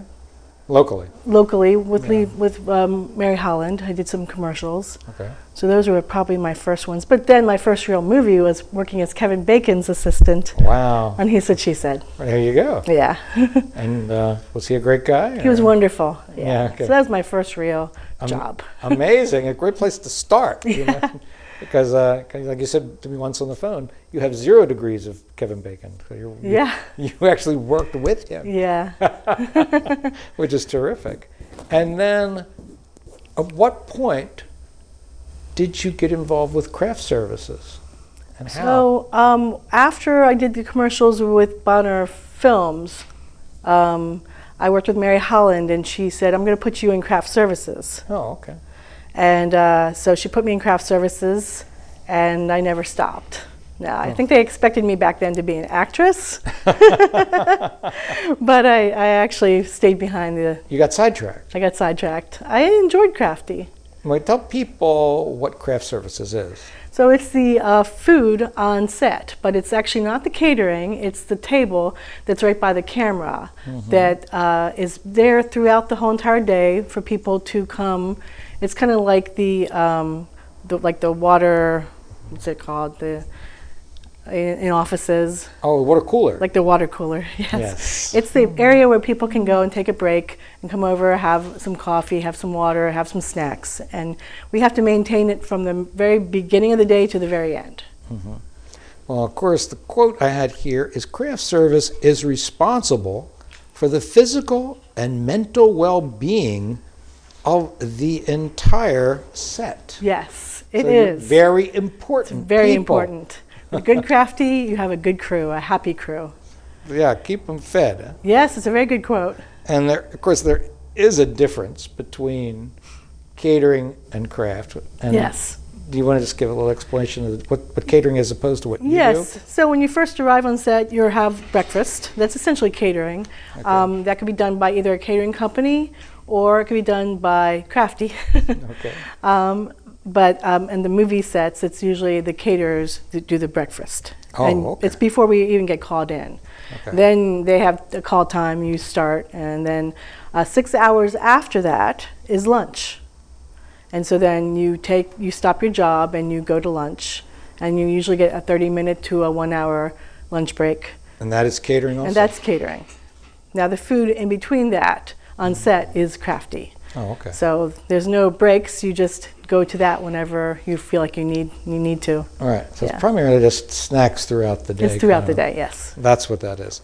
And they said that sometimes that it was also craft services have also provided other things besides just food and water, like Band-Aids, gum, mints, all this kind of that you can take care of the crew or the cast and crew in other ways. Yes, so I always make sure to have a whole variety.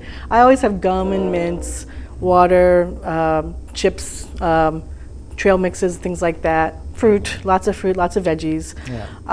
And then we will have Band-Aids, we'll have things for your teeth, you know, we'll have vitamins.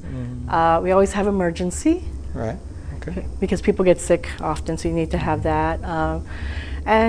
Sometimes there's a medic, so we don't always have to worry about the Advil, but I always try to have Advil and some aspirin and stuff like that as well. Now, it's been said too, and you can tell me if it's different or not, it says that craft services comes from really the root of you're supposed to be providing food for the crafts, which is usually the crew. So do you feed just them, or is it cast and crew? We feed everybody. You do feed everybody. But it was, the craft services was originally created by a producer as a treat, a gift to the crew for lending their crafts to the set. There it is. So that was originally the first why craft services was created by a producer. But yes, we feed everybody. We feed the extras, we feed cast obviously, and the crew, yeah.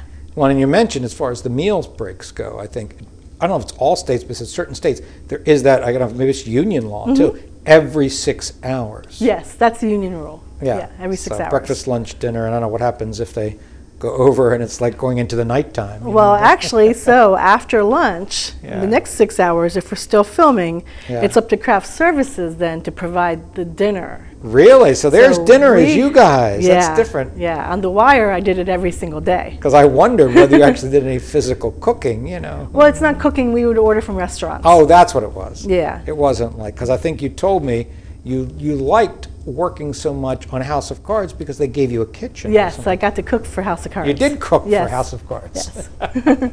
So you had some of Elena's recipes. I could see a crafty cookbook in there in your future. And just how to make some quick meals to feed lots of people. You know? Yeah, that's a good idea. Well, there you go. You got it here first. And then it's also with the craft service, it seems like it's a matter of the type of film, that it could, the budget for crafts and even for the budgets for the film, because a lot of the people I have in here are independent filmmakers. And they're lucky if, they bought a pizza for people, or they have potato chips there and some water. I mean, so have you had run the gamut from low to high budget and what you could do? Yes, I have. Yeah, I usually ask them what they want their budget to be, and I usually beg for more if it's low. But I do what I can to help them, because you know, when you have when you work a lot, you have leftovers, and so I'll add some of my, things that I have left over, or I already have plates and cups and things like that. So that might give them a little bit of a break. Right. So they don't have to buy all the knives, spoons, and forks and stuff. So. Because I mean, I thought that part of it too is I heard somebody they said during the course of the day they're running back and forth to places like Sam's or Costco or something. Yes, we're always running to the store. Yeah, and it's not just you. Obviously, you must have a crew with you. Yes, yeah. How many people do you usually have? As a crew? Usually each show it's usually like 1 to 2 assistants, but there's about 10 of us that I work with that are all wonderful. There's a whole group of us that all work together. We all take turns with jobs and and share the jobs. Because I read about a man, maybe you know other people in the craft services. I think he's out of New York, and he got his son involved. So it's a father and son who are doing the craft services with other people. I've actually worked for a father and son before. Have you? Yeah, in Los Angeles, You worked for them? Well, it was the father, they call him Magic, and he's one of the top LA craft services guys, and his son was working as well, so I worked with them. So there aren't them in contact, and there aren't ever such things as like food trucks then? There are. There are food trucks too? That will come in? Is that would be your job to say, have the food trucks come in? Yes, we also order food trucks for whenever the producers want to do a food truck, they say, can you find a cappuccino truck? Or nowadays we're doing taco trucks, and we did cupcake trucks. We've even done that in Charm City. We do that in House of Cards. Yeah. Well, it seems it would certainly make things a little simpler for you in some ways. It helps. And so really, we've already said House of Cards was your favorite. One of my favorites. One of your favorites in 25, 30 years of doing this. Yeah, it was, definitely. How can you not love House of Cards? It was one of the greatest experiences. So it's interesting because we never have anybody on here to talk about that aspect. I think we might have a woman who does wardrobe and costumes coming in soon. Okay. Now another thing that's, I think, your important figure, and the way I read it is that you're an internet pioneer of developing a very early, if not the first, one of the first internet dramatic web series right? Jamie's Way. Jamie's Way. And now, where did that idea come from, or how did you first get involved in saying, I want to do something with this new social media stuff, this new YouTube stuff and all that? It wasn't even YouTube back then. All right, whatever it was back nothing. then. So where did it come from? I mean, there was obviously internet since the early 80s, but... Yeah, my brother is the internet, the computer guy. And he had a computer store called Little Shop of Hardware. Oh, interesting. Yeah. That's a great name. Yeah, so he ran this computer shop, and he was the computer guy. He was actually teaching computer back to a college professors at Goucher when he was like 13. Wow, that's a young genius. Yeah, he's a genius. And so back around 1995, he said to me, you know, you can put video on the internet. And I was trying to create some short little films because a friend of mine was an actress, and then my goddaughter wanted to start acting. She was only 10 years old. So I wanted to kind of create a project I could do where I can use both of them in my project. And at first it was going to be just a little short film. But Paul says, well, you can put internet video on the internet. So I kind of scouted it out, and we didn't even have Google back then. I think Google was just starting. And I'm not sure how I searched. I remember it was Alpha, there was, oh God, there were some search engines. I think Google was just starting. They had some, sure. Alta Vista. Alta Vista was one of them. So I found The Spot. And The Spot was this kind of reality-based, where you can get pieces of their video, you can read their diaries, to see their pictures, and it was created by Scott Zacharin. And that inspired me. So I would download and would wait all day long just to see a few pieces of video. I thought that was so cool. So I created Jamie's Way, and I learned how to do website design just by searching things on the web. And I think I had taken some classes in college too, so I learned how to do the HTML coding.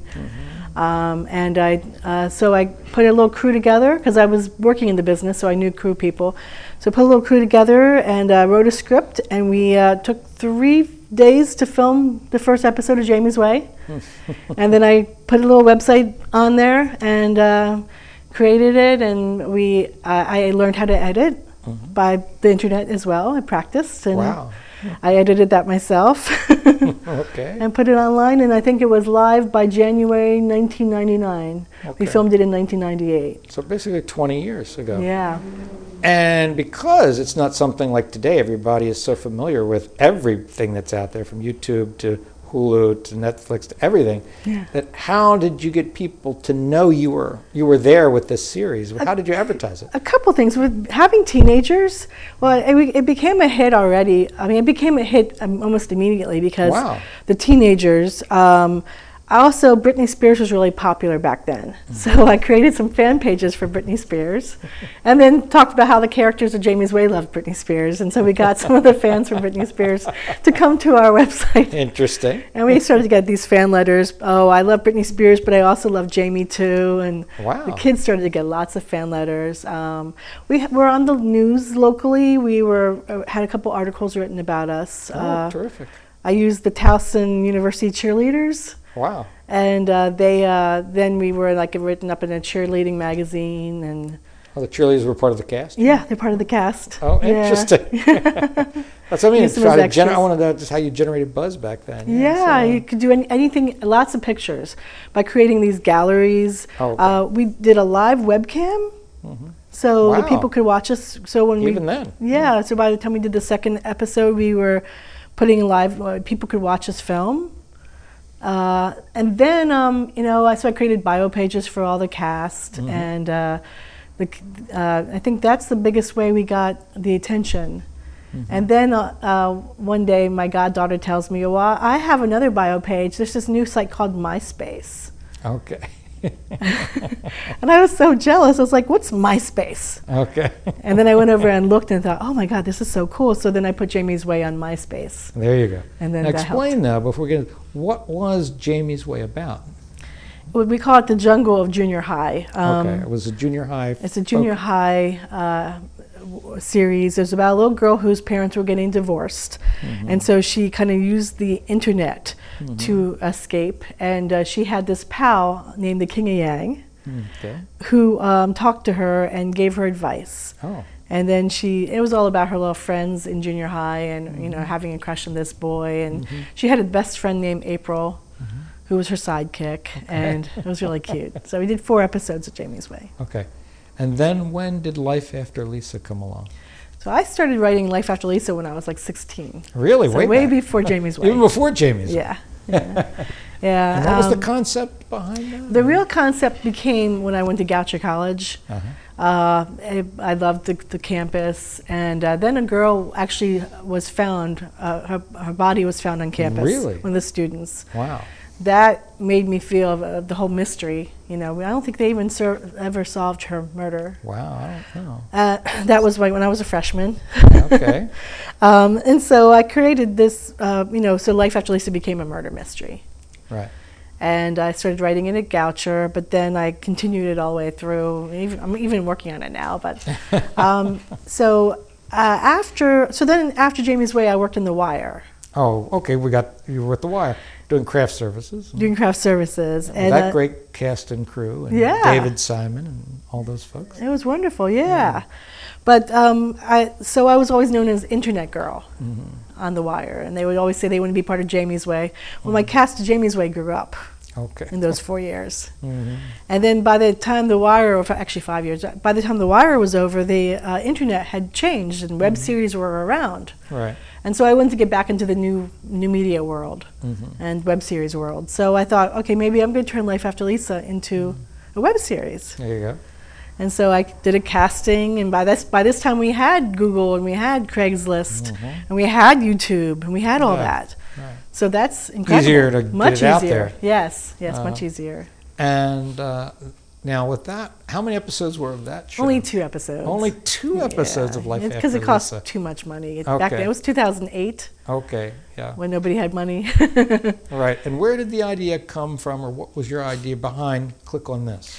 Well, Click on This I got right then at Life After Lisa. Right. Because I wanted to create a show. I wanted to find sponsors for Life After Lisa. So I wanted to create a show that kind of could complement Life After Lisa, that something we could film between episodes. And something we can do to kind of highlight sponsors.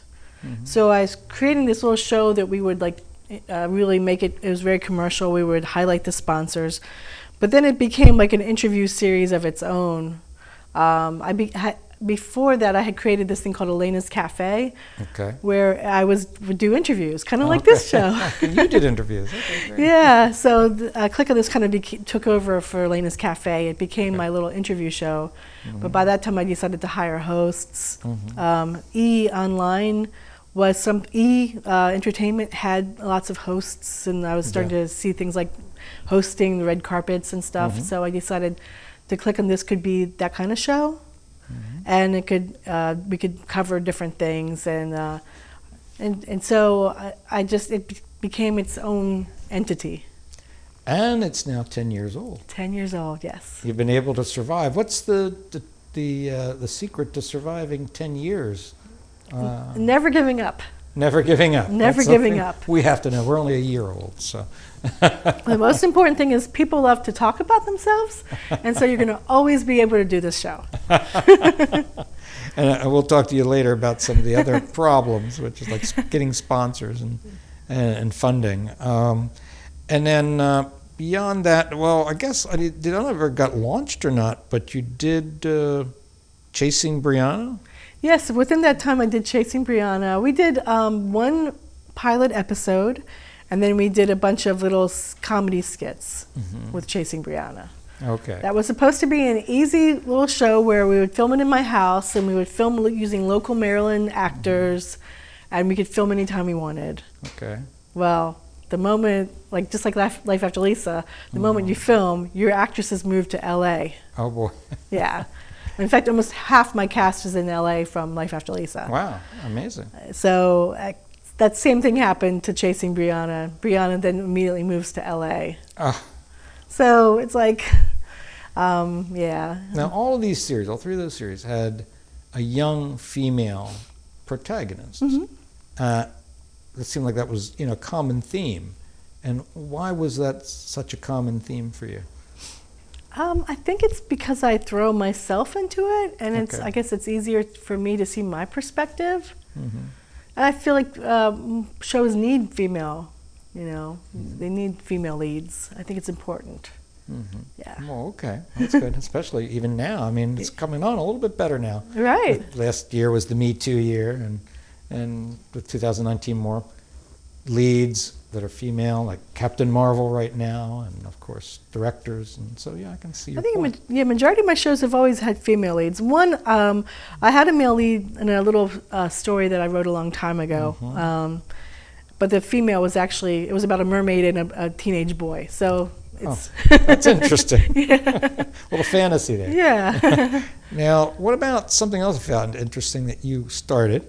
The Baltimore Screenwriters Coffee Club. Yes. Talk about that, would you? That's actually 11 years old. Oh, yeah, it's even older.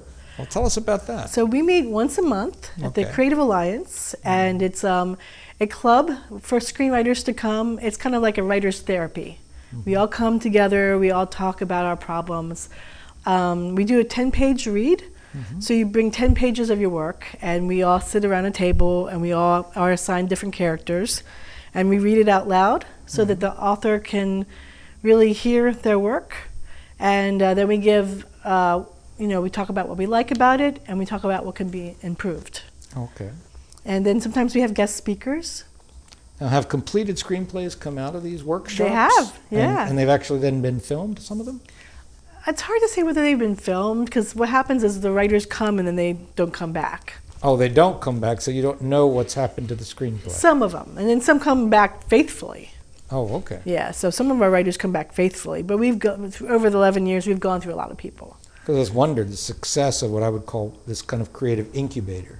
Yes, and it helps, yeah, I think it really helps. Because it's nice if you're, any kind of writer, if they're just sitting in a room creating, whether it's a novel or a play or a screenplay, and say, what do other people think of this? I know, I'm living with it. But, because in the old days, when you might have had a reader or somebody, Yeah. But this is a way that you all share. Exactly. It's like therapy. And it also helps because it's like if you talk to your friends and family, they might not tell you the truth. Right. Versus if you're talking to a room full of writers, they're going to tell you the truth. If you want some critical because you want to improve. Because like I said, again, you founded that. You're good at founding different things. And then, of course, now let's talk about the Baltimore Next Media Web Festival. Oh, before that, though, I do have to say we have the New York Screenwriters Club. Oh, New York Screenwriters Club. Are you part of that, too? I'm the not the founder of it, but I am the director of it. Okay. Because a friend of mine who ran it passed away last May. Yeah. So I saw it was part of the meetup, and it was about to disappear. So I took it over, and now it has new life. And it's now we had our first meeting 3 days ago. Well, that's when you were in New York. Yes. That's why you were up there. Yes, in New York, the New York Screenwriters Club. You go once a month for that? And we're going to be meeting once a month. Wow. Yeah. And it'd be interesting to see who's writing screenplays up and I have guest speakers there, too. Oh, really? Because in New York City, there's a lot more people that can meet with you. Yeah, I'm sure. Yeah. And people who are well known, too. Exactly, yeah. You can see. So that's great. Now, what about the reasoning behind and the starting up of this Baltimore Next Media Web Festival? Yes, so the Baltimore Next Media Web Festival is a festival dedicated to new media, web series, music videos, and virtual reality. Yeah. Wow. And it's another way to highlight the world of web series. And I created it because more web festivals were popping up. You had the LA Web Festival, you had the DC Web Festival, the Miami Web Festival, and I wanted to give Baltimore Web Festival as well. And at the same time, I was very concerned last year about net neutrality, and that was freaking me out. And I felt like this is another way of being able to keep web series alive.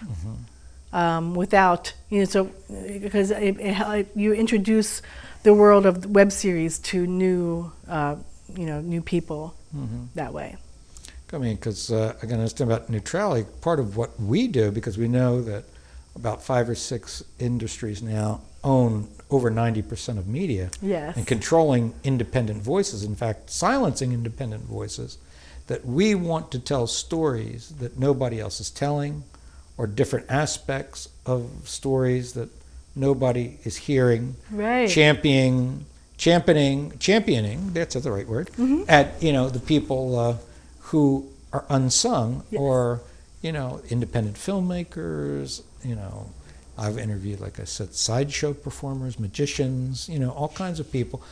I'm hoping soon to talk to a playwright, an international, well, a Pulitzer Prize winning playwright. Oh, wow. And so we want people to be heard that most media silences, because a lot of times when you watch the news and you just flip the channels and they're all telling the same 3 or 4 stories, aren't they? And you don't want the censorship. So. And it's not even actually about what's happening in this area. It's the same things they're getting them online. Right. And so we also want to provide local perspectives and local news. Right. You know, for people. Also, though, the thing that's so great about the web series is that it's international. Mm-hmm. So we actually have had people from Australia and Toronto and Georgia and New Jersey and LA and New York and Italy, yes. Because I mean, because we had Desiree Velez in here, and she was showing me footage. Maybe it was from last year. Mm-hmm. It was a very interesting kind of science fiction-y or time warp kind of series about some gladiator who comes into our time and all of that, and the problems he has coping. They're from France. Oh, I thought that was Italy. Was France? Okay, but still, yeah, you know, that's from a foreign wonderful. country. Yeah, very innovative. Yeah. The European and the foreign web series creators are absolutely incredible. Mm-hmm. Australia, France, Germany, Russia. We have some from Russia this year. Yeah, and in our very first festival, there's a band. A Russian band that won Best Music Video. Wow! In our very first year, yeah. So it's international, and it kind of it makes the world smaller. It really, you get to know a lot of wonderful people from all over the world. Mm-hmm. And then with net neutrality, that would limit that. You wouldn't be able to go there, and you wouldn't be able to see these web series in these other countries, and it'd be really sad. It would be, and the shame too is, I mean, this is I think the 3rd year of the festival coming up. Yeah. That I don't think many people know about it, or at least I had never heard about it until I had talked to Desiree about it. You know, we have to really promote this year. In the past 2 years, I had a little bit more trouble because I was working on House of Cards, and we couldn't promote at the certain times because of that. And so this year, we have, you know, the sky's the limit. We can promote. Yeah, get the Sun Paper and everybody else behind it. Yeah. Because I mean, usually things at Creative Alliance are pretty well publicized, you know. Yeah. And I hadn't seen it. Like, you know, every Sunday in the Sun Paper they have what's happening in the arts that week, and I would never see it. I've never seen that being listed. So I think it's people don't really understand what web series are. Yeah. So this is a chance to really show off what what it really is. You know, I think people know more about that now. You know, webisodes and all this kind of stuff. I think there's much more familiarity with it. Yeah, and actually, like I had a student actually in the New York series group who thought that web series were created by Netflix, or they thought that web series were Netflix. They didn't know that web series went way, way before Netflix. Yeah, and that you can be independent, which most of them are, independent from a Netflix, a Hulu, or, you know, that you want to sell Stars that you want to sell it to. Yeah, right, exactly. But then, of course, there are things where you can go the other way, because I just read in the media, there's some young woman, I didn't know she has 14 million followers on YouTube. Yeah. And so she is being given the late night talk show on NBC based upon her internet following. They pay attention. Which may be the future where they're finding their talent. That's where they are, the networks. And because, I mean, there's one comedy actress that I want to interview. She had done a number of like little limited, and I think she's still doing some, you know, comedy web series, you know, in New York. Like one of the things called like I think they're trying to take a takeoff of, you know, the Real Housewives. That's they're like I mean Long Island Housewives, and it's a bunch of like, you know, women who are kind of like, you know, mobsters' wives and all this kind of stuff. But it's a comedy. It's not real. LI Divas? That might be LI Divas. They won in our festival. Did they? They won Best Comedian and best LI Divas. Yeah. And she was comedy, one of the divas. Comedy skit show. Yeah. She was one of the divas.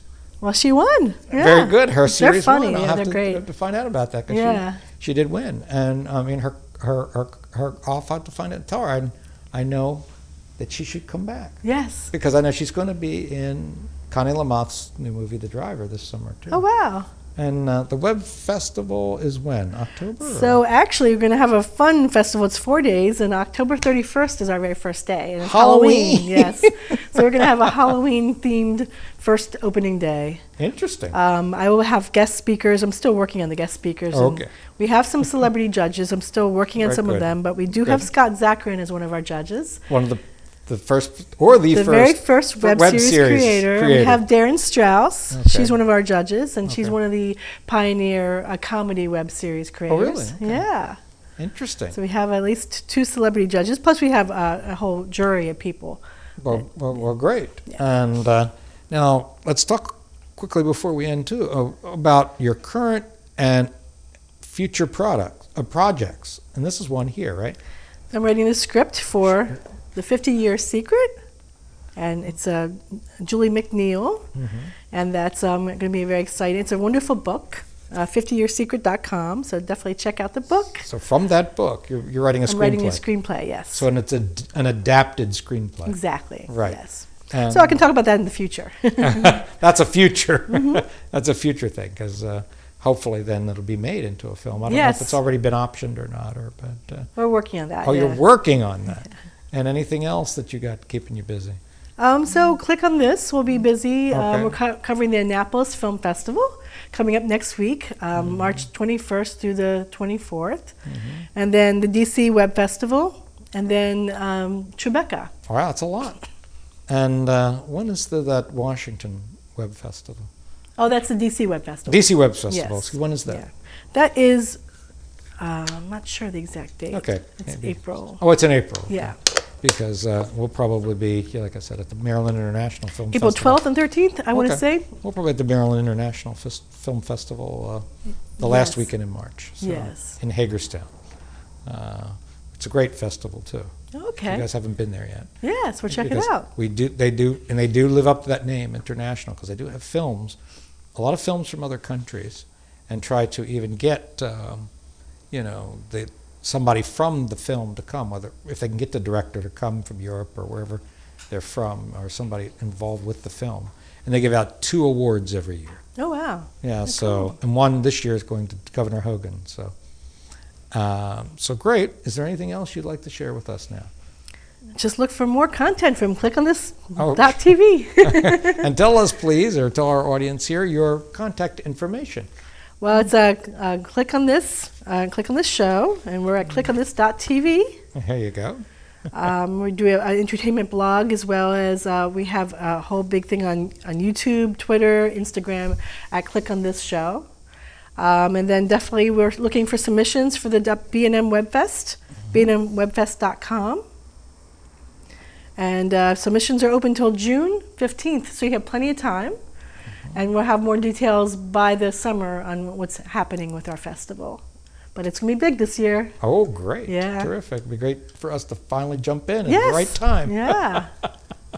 Well, it's terrific to have had you here. Well, and thanks you. for coming all the way in from Baltimore City to see us. And so we'll hope to hear from you again, maybe when that project's ready to go. Yes, when this project's ready, we can have you come back and talk about it and what it's about and all that. Until then, if people are curious, they can go to Amazon or someplace and get the book. Get the book. The book is great. And read the book. Yes. Of the 50-Year Secret. 50-Year Secret. All right. Well, then again, thanks for coming.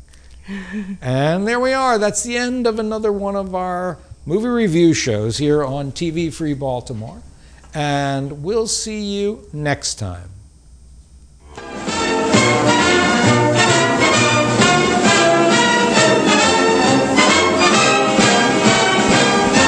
We hope you're enjoying your visit here this evening. Now, on with the show. Hey guys, Johnny Alonzo, and you're watching TV Free Baltimore.